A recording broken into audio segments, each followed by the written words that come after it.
नमस्कार. आपल्या सगळ्यांचे सोशल महाराष्ट्र न्यूज चॅनलमध्ये हार्दिक स्वागत. चला वळूया तर एका नवीन बातमीकडे. आजची बातमी. महात्मा गांधी चौक युवक मित्र मंडळातर्फे आज बाप्पाची महाआरती माजी आमदार राजवर्धन कदमबांडे यांच्या हस्ते करण्यात आली. यानंतर विसर्जनाला जाणाऱ्या भाविकांसाठी पद्माराजे कदमबांडे यांच्या स्मरणार्थ महाभंडाऱ्याचे आयोजन करण्यात आले होते. यावेळेस मंडळाचे पदाधिकारी व कार्यकर्ते मोठ्या संख्येने उपस्थित होते. गांधी चौक मित्र मंडळ येथे भंडारा आयोजित करण्यात येतो. पद्माराजे रघुजीराव कदमबांडे स्वर्गीय यांच्या स्मरणार्थ अखंड वर्षापासून इथं भंडारा करण्यात येतो. नवयुवक गांधी मित्र मंडळ व साई बालाजी मित्र मंडळ ग्रुप तसेच राजवर्धन कदमबांडे माजी आमदार यांच्या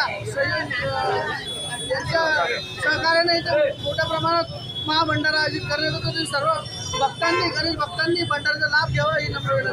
बातमी आवडल्यास चॅनलला लाईक व सबस्क्राईब करा व दररोज अशा नवनवीन बातम्या पाहण्यासाठी चॅनलला फॉलो करा. धन्यवाद.